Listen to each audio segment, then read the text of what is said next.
Welcome back, everyone.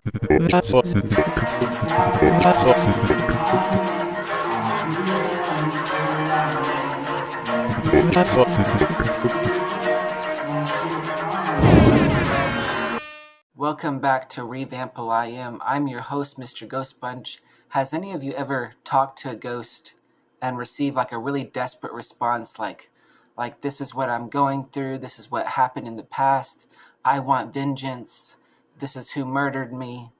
I just think it's interesting that there are mediums that really understand that there are, two sides to the story, and that these things didn't just happen for no reason, and that they can go out there and they can communicate with these phantoms or beings that, to tell the rest of the story.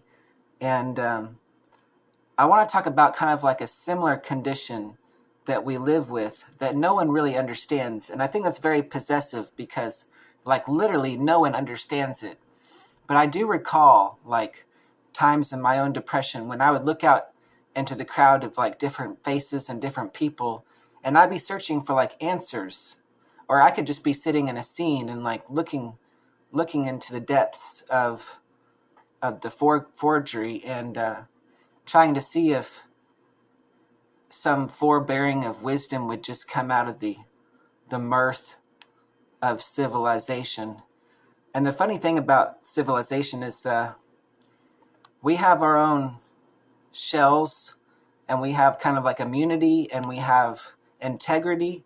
And I don't think that for some reason when we look out there into this space vacuum that we can really receive the kind of answers we're looking for unless we ask them directly, which is kind of interesting because there's got to be a point in time where we can actually look at a living thing and comprehend what it's trying to say, holistically speaking. But maybe it's too invasive. Maybe we just will never get to that climax where we can, mentally talk with living other creatures and receive kind of like a blessing that's universal in wisdom, even if it was from another god. I guess that's the only thing that could really replace the effort I'm talking about, is trying to reach to space and try to communicate with another spirit form. But you can't just look into, civilization and try to hope to find answers that are not there. I'm telling you this story because it's not about me, but when I was like younger, I would try to get vindication for the thing I was going to do. I was going to do something for the rest of my life, and I was trying to search for this vindication. And I would always look at other people, and I'd be like, are you going to give me the vindication I need? And it was literally like looking at ghosts and trying to talk to them without really hearing or seeing any kind of emotional response from that person. But anyways, I want to try to dive into kind of like the behavior patterns that has to do with this kind of like condition that I think people live with. The episode of this title is 13, Just Ask a Ghost. From where I stand, there's nothing from within my way. On the other hand, I could slightly alter the plan to include you and me. I feel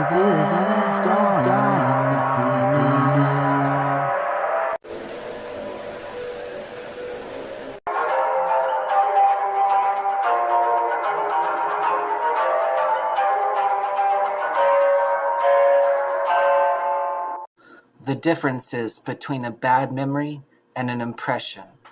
A memory can become deeply connected to the thought patterns that affect your life. In fact, some of our first impressions can give us attributes that personify and magnify the deepest wisdom. On the other hand, it is possible to have an impression that is born out of cruelty, perhaps not directly affecting your memory, but your lack of judgment. Myself, I have always coupled with my own impression. I spent much of my childhood trying to see if my idolism would become condoned by gods, closely examining others to see what they would allow me to do, trying to read them, always understanding what I could get away with. The only thing I saw in others was anger, frustration, contempt for other people, and at the time I was trying to reason with a ghost that no one will ever understand. If you do not give these ghosts a direct question, if you are wondering whether or not your life is worth living, and you look through them like they will mystically give you a lore that exists to help you to find the answer, you unfortunately will be disappointed. To think how far we've come in relationship to our language, we can't seem to look at people and expose the inherited truth from our consciousness. Theoretically, if you do try to exercise this ghost-like wisdom from the shell of other human beings, what will happen is that you will have a look on your face as if you are asking them whether or not it's okay to receive their blessing in advance. And if they look at you like there is something wrong, then there is a chance you might be staring